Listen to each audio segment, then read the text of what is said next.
Hola, hola. It's your girl Erica from America. Welcome to the Confidence Chronicles podcast. This podcast is all about helping you stand in who you are. Stop giving a fuck what people think about you. Start standing as your fully expressed self. As you are, queen, as is. There is no filter needed. You are fucking awesome. And I am here to remind you, I'm a confidence coach, a business mentor, a speaker, an author, and I am obsessed with women standing up, showing up, and creating their confidence. And I cannot wait to dig into today's episode with you.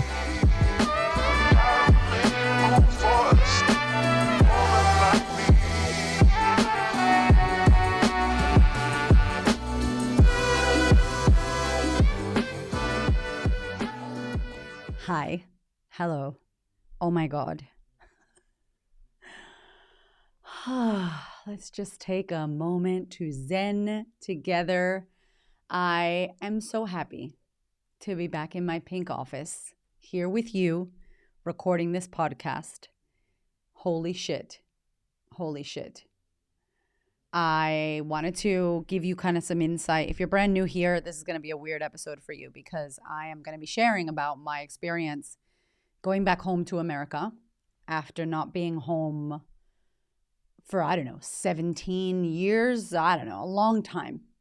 I had went home in 2014 to pick up some money from the army and literally came back. I went to California in 2020 for an event that I ran, and then the pandemic happened. I haven't been back to my hometown, Boston, Florida, to all the places where I grew up and I spent time for a very, very long time. I feel like since I left when I was young. I left Boston when I was 17, went back up and down here and there, but never really lived there again. And I left Florida when I was 28 or 27 years old. So I'm 41. It's been a minute. And it was a very emotionally charged trip. And many of you that follow on social media would have been seeing, because I tried to share as much as I could of the fuckery, because there was quite a lot of fuckery that happened. More than what I thought. If you listened to a few podcasts ago, I shared like a video of me in the car, very raw and real video of me the day before we left to America. And I was upset. I was sad. I was overwhelmed. I was really worried. I was scared. I was all the feels, right? I was just stressing out about going. And I wanted to share that because I think when you watch people on social media and influencers and people that travel with their kids, it all looks like really cute and really nice and really like, oh, how beautiful. And it didn't feel like that for me. I felt scared for my life. I felt worried. I felt re-traumatized. I felt all the feels. And I wanted to share that shit. Now, whether it was ridiculous that I felt that or not, whatever, I felt like it was a viable feeling for me, someone who had been through quite a lot in the United States and ran away from my life and my traumas there. And I felt like that place was unsafe for me. And I felt like it was unsafe for my kids. Like, fuck that. So to go back to the United States with my little people, with my two young boys, they're 6 and 9 years old, and my husband, and kind of reclaim my land, felt pretty huge, like huge. And look, this podcast might have to go over a few episodes because I don't even know how the fuck to tell you the mission or the story or the big thing, but I'm going to start at the beginning, which is we landed in Los Angeles.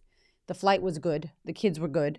And we got to LA and we were so happy that we had landed, but I just instantly lost my shit and started crying. And I think it was because when I saw the plane landing on American soil, like being on American land, I was like, holy shit. Like I just knew, I was like, we're going to be on the United States land right now. And it was a lot for me. So we landed and I just lost my shit, started crying and was like, okay, welcome to the US, kids. And my kids were excited. We spent 2 days in Los Angeles, literally near the airport, because I didn't want to get out of that area. Los Angeles is not my favorite place. I lived there for quite some time and I'm like, it's not my favorite place, especially with the kids. And besides Santa Monica, we're like, what are we gonna do here? So we're there for 2 days. We kind of landed, got ourselves climatized, if you will, with like the weather. And then we're like, all right, off to Boston. So I was going, in case you don't know, because my mom apparently had dementia. She's been bipolar since before I was born. She's really struggled with her mental illness for my whole life. And then I grew up in foster homes, and it's been a whole mess with my mom and I. Until my husband passed away, she didn't get sick. So she was not getting sick anymore. She was well for 14 years. Sorry, my nose is really runny. I'm having like a total allergic reaction to antibiotics. Side note. So if you're watching this on YouTube and you see me like scratching my nose, scratching my arms, scratching behind my ears, like, whoo, I'm having a whole itchy reaction. Anyway, if you're not seeing this, good, but I'm itching right now. It's so bad. I'll tell you about that later. So we go to America because she lives in an apartment by herself. And they're like, she's moving into this nursing home full time. I'm her only daughter. There's no husband. There's no family, barely any family that supports us. Like my mom's brother has come back into the picture, thank God, and he has a wife, but that's it. Like there's no family. There's no one. So I have to go back. So I'm being forced to go back. If I wasn't forced, I wouldn't have went. So I'm happy that I was forced, not happy as to why, of course. I knew that going back was going to be hard. I told my children before we left Australia, kids, mommy's going to be sad in Boston. Mommy's going to be crying. Mommy's going to be seeing her abuelita. We call her abuelita. I'm going to see abuelita. Abuelita's going to look sick. She's going to be in a home. It's not going to be nice. There's going to be other people there that are sick. It's not going to smell great. Like I just wanted to prepare my kids so that they knew. My son, who's 9, doesn't like when I cry. He always tries to like, he's beautiful. He wants to hold me and like, why are you crying, mommy? And I'm like, you are not about to parentify me. Like, chill. Like, you're a kid. I'm the parent. But I also don't want to deny him his empathy and his care for his family member. So I told them, and we got there. We arrived in Boston at a beautiful hotel. Boston is just gorgeous, and I'm so sad we didn't get to enjoy it, but we're going back, I promise. We get to this beautiful hotel. We spent a day like landing, and then the following day, a plan was to drive over to where my mom lives and check out her house. So we hadn't seen her yet. I'm like, seeing her is going to be sad, but I'm going to be okay. I was not ready to see her house. I didn't get ready to see her house. I didn't think seeing her house would be emotional. I didn't think it would affect me. I don't know why I didn't think this. My mom's in this place. She's been in this place maybe for close to 8-9 years. Prior to that, we lived in a house that I lived in my whole life. So for 30 years, she was in this house, and she moved, and I wasn't there when she moved. And I was so sad that she left that house. We drove by the house, and it looked so different. And I'm like, I grew up in this house. So she's in this new place that I haven't been to. I don't have any emotional connection to this place, except for the fact that she's been dying for us to come visit her and to show us her house. And we walked in, and it just smelled like her, but it also smelled moldy and old and weird, and all her shit was everywhere. And I don't know, I lost it. Like I lost my fucking shit. I went into the bathroom, and I was just like, her bathroom killed me because like my mom is a very vain person. She's always like getting ready, doing her lipstick and makeup, and probably spent so much time in that bathroom. And just walking into the bathroom, I felt like people were moving shit, picking up bags, organizing who's going to pick up this couch, and I was just like, Hamish, I need to go into the bathroom. And he was like, okay. And he came with me, and I just sat on the toilet, and I was like, this is a lot. And I just lost it. And he's like, it's okay. I get it. And I just needed to like, you know what I mean? Like take a moment to land that like we're in my mom's house. She's in a nursing home. We're packing up all her shit. It's like she died. It feels like she's not here and not alive, even though she was. It felt like we were packing up a person who's passed away's life, And I didn't think it was going to affect me as much as it did. But when I went into her bathroom, I was just like, I can't even handle any of it. And I just lost my shit. And we realized like how much work there was. Like for context, I have an 8-year-old, a 9-year-old, and a 6-year-old with me. Kids do not want to be doing that shit, number one. Number two, my husband and I are alone trying to pack up her whole house. And it's an apartment, but she's a fucking hoarder, and she has clothes and shoes. She had like 75 pairs of shoes. She had like 20 pounds of paper from 1972. Papers, she has drawings that I drew when I was 4. I mean, beautiful that she kept them, but also like, Mom. And then everything's just jammed together, like money in between credit cards, in between photos, in between paperwork, in between passports, in between receipts from 1972. So like Hamish, my husband, goes through all the paperwork. I'm like, babe, that's your job. You have to go through the paperwork. There's fucking dust everywhere. There's mold everywhere in the house. And then I'm like, was a mold always here? Like, was she living in this mold? Because she's been sick since 2021. She's been unwell mentally. Mind you, my kids are in the living room sitting on the floor playing Switch and fucking iPads. We don't have our kids use the internet, like, not internet. Our kids use iPads and video games and are very watched and monitored on the weekends for an hour at a time. These homeboys were sitting on the floor just for hours. We were there for like a couple days, maybe 3 days, packing up her house. And it was the worst. Like, it was the fucking worst because you have to do this logistical nightmare while you have your fucking kids with you. Thank God my uncle and aunt helped and called people from the church to like, who's going to take her couch? This single mom who lived in the area was like, I would love a couch. I'm a single mother. We're like, take the couch. What else do you want? Like, there's lamps. There's people taking this. And then some shit we have to throw out. And then all her clothes. Like, I felt so invasive, but also so nurturing because she's my mom, but like invasive because like we're going through her shit. Like, my mom would hate this, by the way. And what do we do with stuff? Like, I said to my husband, like, when my first husband, Gio, died, I was dragged through that experience. I was not conscious. I was not aware. I don't know what happened. Mama Lopez, who was like my military sergeant, who became like a mother to me now, she dragged me. I was blacked out. I was so traumatized. I don't even fucking remember. Like, I had to go to the embalming and I had to go, what's that called when you gotta like identify the body? I had to go. I don't even know how I got there. I don't even know if I put underwear on. I don't even know who brushed my teeth. Like, I was not consciously aware of that traumatic ass experience. And I'm so happy, possibly because I blacked out on purpose because it was so much. But this experience, I was so aware. I was like consciously aware of this experience and then having to manage and logistically be in charge whilst doing it. Like, super adulting. Like, I was like, where's my adult? Where's my mom to help me with this? Oh, it's because of my mom that all this is happening. And it was a lot. And I have therapy on Friday, so don't worry. I have therapy on Friday because I'm like, literally, this is a lot. Like, it was all my old shit coming back as a child, defending, advocating for my mom in hospitals, trying to get paperwork done, packing up her shit, deciding what's going to be thrown away or given away. What do I want to take? So I had this big box of things and photos, and thank God I was there so I could take all that stuff.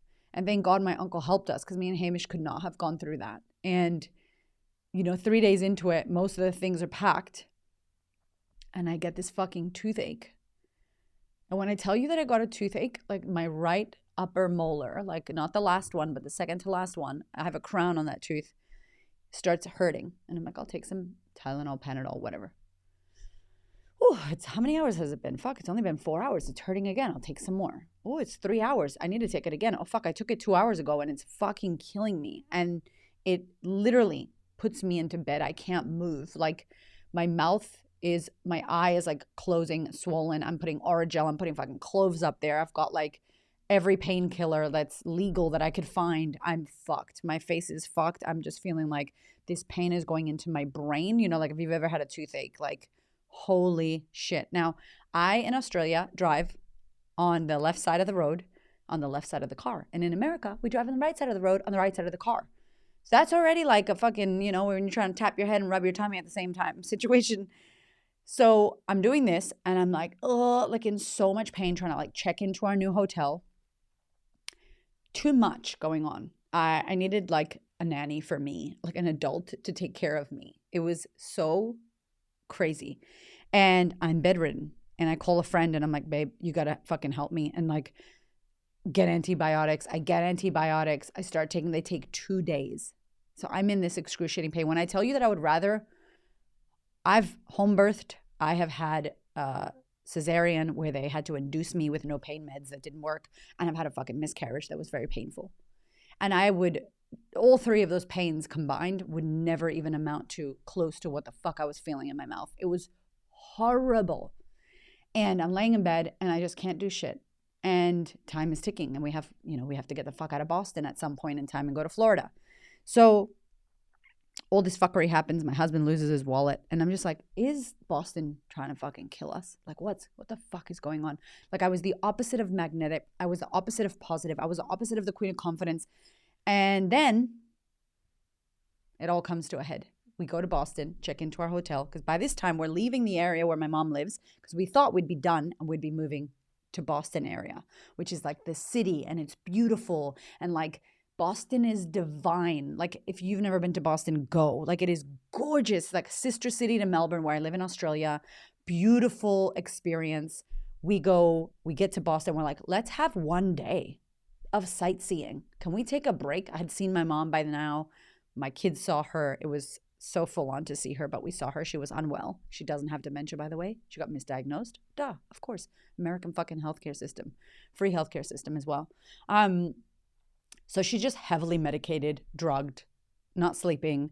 And I'm like, okay, let me see if we can actually have a nice day.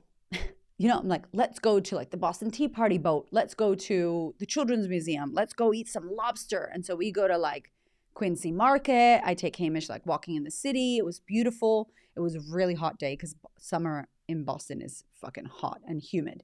So the kids are hot. We're like, let's go to the museum. So we take them to the museum. They have a blast. We were tired, but they had a blast. And we get to the room. And I'm like, we're going to go to dinner with friends. Hamish gets a fever. And we're like, are you okay? He's like, I don't know, babe. I'm fucking burning up. We're like, what the fuck's going on? Long story short, Hamish gets gastro. So gastro is like, in America, I guess it's called a stomach bug. I don't know. It's like a fucking virus bug that makes you shit yourself every 5 minutes. He's got a fever. He's got diarrhea. He is like sick as a dog on the bed, cannot move, weak as hell, hasn't had food for 5 days. Totally throws like a spanner in the mix that we were not ready for. And I'm already like, at my peak elevation. My tooth now has antibiotics. But what the fuck is going to happen if I stop taking them? I'm organizing a power of attorney. I'm driving 1 hour from where we are because we thought we'd be like touristing by this time and not doing logistics for mom still. I'm driving an hour back. The kids are getting car sick. They fucking hate this. Hamish is sick. Who's looking after him? Nobody. He's fucking sick, shitting his brains out. And we're in this hotel room in Boston where the air conditioner broke. So this is the darkest you're going to hear me. I know this sounds like I'm complaining, but I just want to give you some context, because if you listen to my podcast, you know that I'm a positive ass bitch and everything amazing happens to me. And like, I'm magnetic and oh my God, amazing shit happens to me all the time. And literally then Trump gets shot and I'm like, yo, we got to get the fuck out of here. Like, is the United States trying to fucking murder our whole family right now? Like, what is going on? It was so wild and unbelievable what was going on. The hotel was shockingly expensive and horrific. The Hilton Boston Park Plaza. I will never fucking stay there again. Thank you very much. Worst hotel ever. Best location, worst hotel. And Hamish was sick in that hotel. And it just came to a head where I felt like I was single parenting with the 2 kids whilst organizing my mom, and my husband's deathly ill. And I'm driving these kids around and they're fighting. And there was a moment I went to the bank. And the bank was like, you need a power of attorney. And I'm like dying. Like, I'm so fucking done. And my kids are fighting on the floor. And one pushes the other one and hits his ear. And his ear starts like bleeding and they start fighting. And I'm just like, one moment. And I take my kids and I go to the car. And I just fucking started crying. Like, I just had a fucking mental breakdown in the car. And my kids were like, Mommy, are you okay? I'm like, I'm not okay. I'm sorry, but like, I'm not okay. There's a lot going on. You guys are fighting. I just had like that fucking Marge Simpson. I don't know if you've ever watched The Simpsons, but there's like a scene where she's on the freeway and her baby does some shit and she just loses it. And Marge Simpson just like turns her car in the middle of the freeway and just sits there like rocking, like twitching. Like, you just want to fucking scream and run away. That's how I felt. And I said to Hamish, I have to leave the kids with you. I know you're not in any good condition. They're not babies. Like, they got food, they got their games, they can watch TV. Like, what do we do? I have so much to organize for my mom and so many back and forth driving. So like, quite literally, Hamish was in bed for 5 days. The boys were good considering the circumstances. Poor fucking kids. It sucked for them. I got everything that I needed to get. I got a fucking power of attorney in like 2 hours. When the bank asked for it, by the time they asked for it and they had it, it was like 24 hours that I turned this around. Some fucking miracle. We packed her whole house. We cleaned. We gave things away. We shipped things to Australia, and I closed her bank account, and I did everything that I went there to do. I did everything I went there to do. It almost fucking killed us, but we did it. Antibiotics. What else do I do? And my antibiotics are going to run out. And my friend's like, I've got some extra ones from Puerto Rico. Take them. They're antibiotics. They're not fucking doctor prescribed. What do you do in the moments like this? I'm like, cool, I'll take them. When I get to Florida, if I need to go to the dentist, I will. So I've got these antibiotics. I've been on them for like 7 days now. My tooth feels fine, but I'm scared because the pain was so bad. So we're getting the fuck out of Boston. We extended our trip, which we didn't think we would. Now it's time. We're going to go to Florida. We pack up all our shit.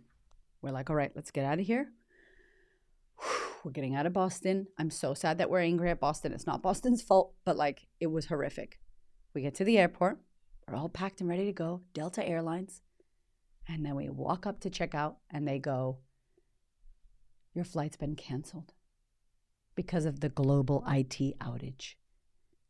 And I was just like, abort. Like literally my eyeball was fucking twitching. Like I felt like a robot, like short circuit. Like, what? Excuse me? Huh?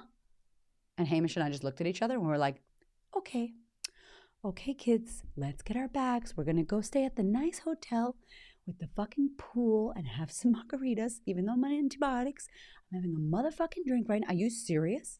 We got in the Uber, went to the hotel, checked back in, spent $800 USD on one night, and then we had to stay a second night because we couldn't fucking get out of Boston.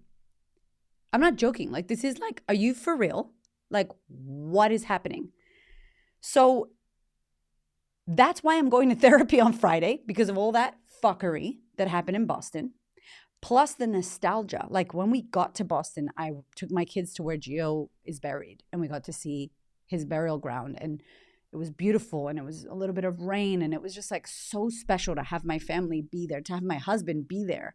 I went to a foster home where I used to live, and they let me in. They were like, come in and have a look. And when I tell you, my little eyeballs at 3 years old looked at that house, and my eyeballs at 41 were looking at that house, and I was just like, I just need therapy from that. The nostalgia is full on, and I didn't get to process it.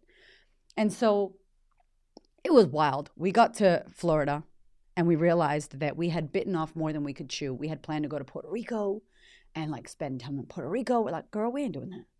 Me and my husband were like, we can get your dad. My dad lives in Puerto Rico. We got a flight for my dad to come to Florida. I spent some time with my friends in Florida. We stayed at their house. Our kids got to play. Florida felt like a safe haven. It was literally this underground basement Airbnb that my girlfriend has built under her house. It was a safe haven. It was where we tried to reset as much as we could. We were so tired.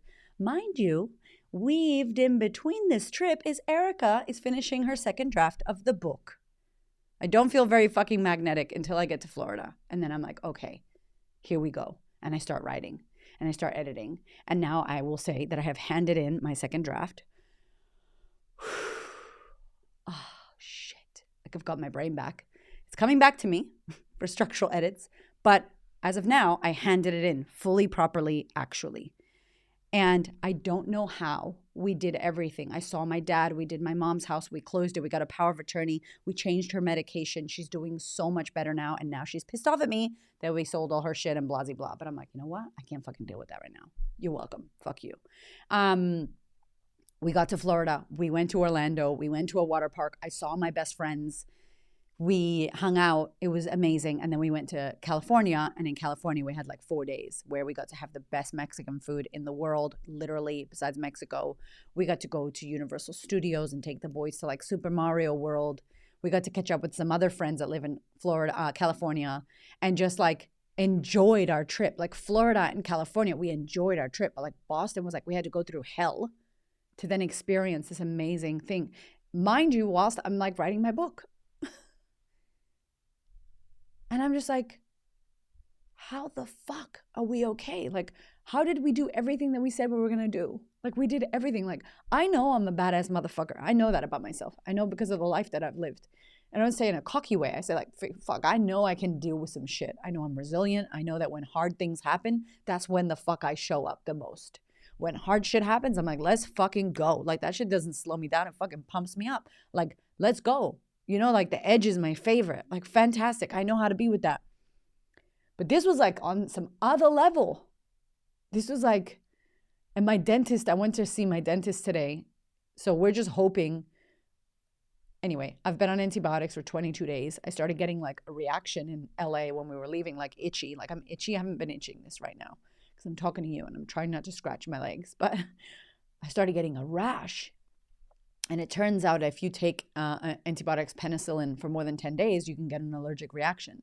And then either it'll A, stop working, or B, you'll get a fucking anaphylaxis. Like your throat can close and full-on allergy attack. So my lip has swollen, my fucking skin's been itchy, and I'm like, okay. And I've been taking all my gut shit because Dr. Kirsty hooked me up. She was like, if you're going to be on antibiotics, take all this. And I took all that with me to America.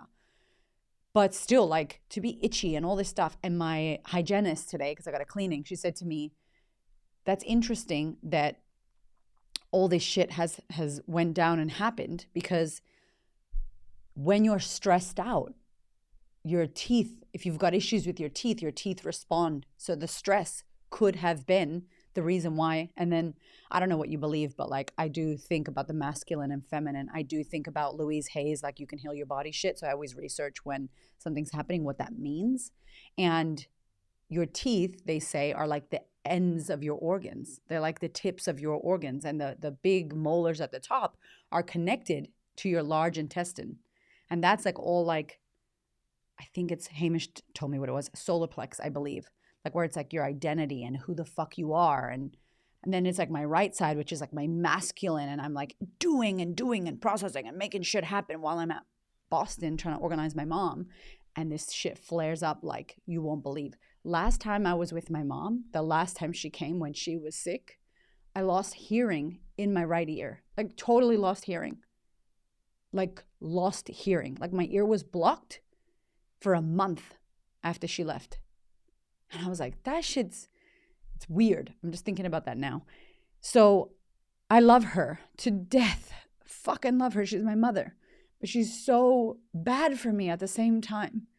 And what fucks me off even more and what I'm going to get over and what I'm getting over and what I'm working through in therapy is that if she was consciously aware of what we just did to get there, to pay for tickets, to fly there, to have disease and have my tooth and have our children and have all the fuckery of the fucking flight cancellation and finding new flights and being on hold for 4 hours with fucking Delta, all that shit, she wouldn't appreciate it. She'd be pissed off that we did it.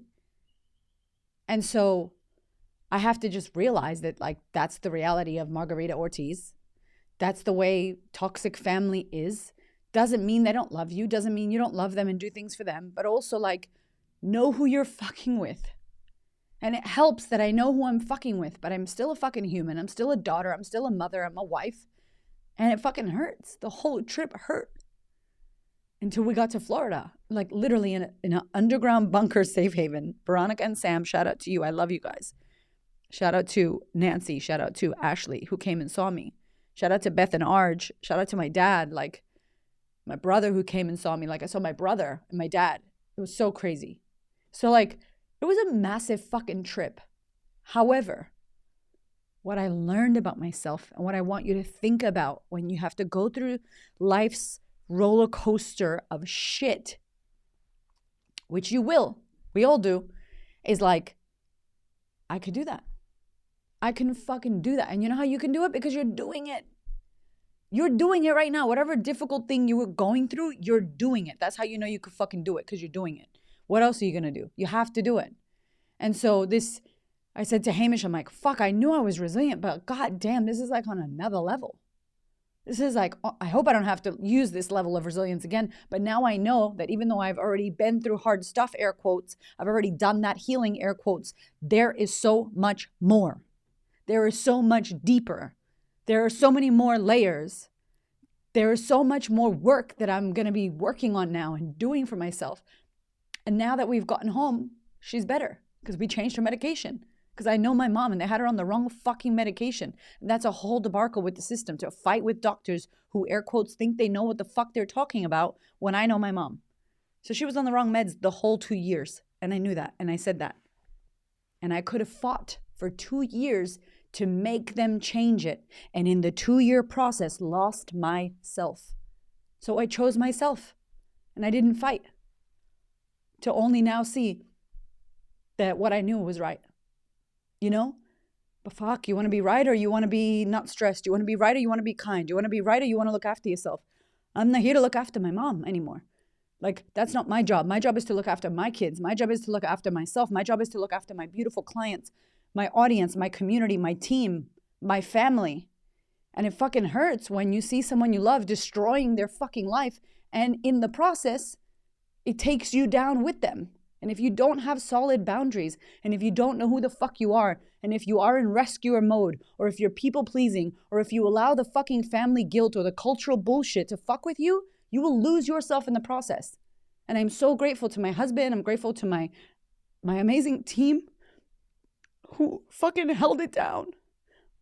Who fucking held it down when we were away. Because I needed that fucking time. I needed that time so badly to just do what needed to be done. And I'm telling you this because I want you to see me as I move through the fuckery. This is Erica moving through the fuckery. But yesterday I was on a plane in Brisbane having a good old fucking time speaking to farmers. You know? So it's not like it's all sad and it's all bad, but how do you roll with the shit that sucks? And then how do you work through it so you can also laugh when life brings you joy? And you can also parent when that's needed, but you can also look after yourself. Like me and Hamish fucking got here and we went on that myotherapy table and we were like, massage the fuck out of us, please. Like that was the first thing we did when we landed. And I booked therapy. And I got a manicure. You know, like priorities, right? And I did my slide deck and I finished my book. That was the first thing we did when we landed. Because guess what? You still have to be who you are. You still have to move through life. You still have to do the shit that life is requiring. Like, the fucked up shit is that life doesn't care. My rent is still due at my office. My mortgage is still due. I still have to pay my team. I still have to fucking show up on social media. I still have to be a business owner. I still have to mother my fucking children. I still have to wipe my ass. I still have to do the shit that is required. Life doesn't stop. And so when you go through hard shit and you do the motherfucking work on yourself, you become strong and you become powerful and you become resilient and you become able to level up even more and deal with even more every time. And that's why I'm fucking going to therapy on Friday, because I don't want this shit to fuck with me. And I didn't process it. I experienced it. It's two separate things. And that might be another podcast. Going through the hard thing does not mean that you processed it. I haven't processed America yet, as you can see, as you can hear. Friday and my weekly sessions is about processing. And it's important that we fucking process the hard shit. And some of us listening to this have not processed things from multiple years ago. And we think it went away. It didn't. It's showing up in other areas. And so I'm getting fucking metaphorically naked here, showing you, telling you the fuckery and the beauty, the amazing miracles that happened in America. Hamish found his wallet miraculously. We met people that were incredible, that we didn't know, that we manifested at fucking Universal Studios. This Australian family came up to us and gave us this like fast pass for Bowser, like Mario World. And my kids were like wanting to go on it, but we were so over it. Another podcast is coming about how do not go to fucking amusement parks with your kids. If they're under 12, like, fuck that shit. I don't care what these influencers say, like, hashtag Disney princess. No, don't do it. It was the fucking worst. We'll go back when they're 14 and they can ride rides and we can have fun because fuck, that was hard. We were about to leave and this family just came up to us and gave it to us. And we literally walked to the front of Bowser, this 4-hour line, and had the best time and then went home. Like there were synchronicities and beautiful things that happened as well. I don't want to make it seem like it's all shit, but man, how we ride the waves of life when it's crazy. And if it's crazy for you right now, ride the wave, process the things, get the support you need. Please reach out, do it. Because I'm sure this isn't the last difficult thing I'm going to experience. I'm sure it's not, because now my mom is well and she's like, where's all my shit? When am I going to go home? I'm like, fuck, did we drug you and keep you like drugged and tranquilized and like not having a life in that home? Or do we get you better and then you get pissed off at everybody? That's what's happening right now. So the saga continues, my friend. The saga continues and the work continues. If you happen to send me a message when all this shit was going on and I didn't get to reply, or Nina from our team replied, thank you. If you listen to this, thank you. If you're going through something difficult, I'm sending you all my fucking love and trust that you can move through it because you are. Because you are. That's how you know. I love you so much. I appreciate you listening to this. I appreciate you giving a fuck. I appreciate you emailing and messaging and reaching out. I love that you loved the series that we're doing called Play Me When. I'm doing more of those. So if you have ideas about Play Me When podcast, if you don't know what I'm talking about, go back and listen to a couple of the Play Me When. They're like 5-minute episodes. Let me know. Send them to me. Support at the Queen of Confidence. We would love to record stuff for you. I love you. I appreciate you. America, I will be back. I will be back. Kid-free, and we're going to come back and do some events because, man, it was good to be back home and good to realize that it is a safe place for me and I can be there with my children and I can flourish there and I can do a lot of cool shit. I got to do a photo shoot while I was there at the Boca Raton. Oh my God, it's amazing. I got to podcast with the amazing Randy Spelling and Brian Austin Green from 90210. He's incredible. His wife, Sharna, was not there. We missed you, girl. But that podcast is coming out soon, the Oldish podcast. It was such an incredible experience besides the fuckery. And that's life. You can't have the good without the shit. So I love you. Thank you for being here. And I will see you next week.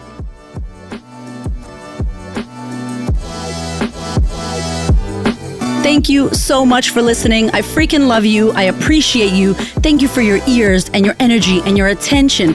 Thank you for letting me into your world. And thank you so much for listening and tuning in to this podcast. There are so many podcasts you can listen to, and I deeply, deeply, for real, appreciate you listening to mine. Do me one big favor, one big thing. Please share this episode or this podcast with a woman who you know needs to hear this. This is my mission on planet Earth, to serve as many women as possible so that we could show up, stand up, speak up, and create the confidence and the life that we desire. I appreciate you, my love. I will see you on the next episode.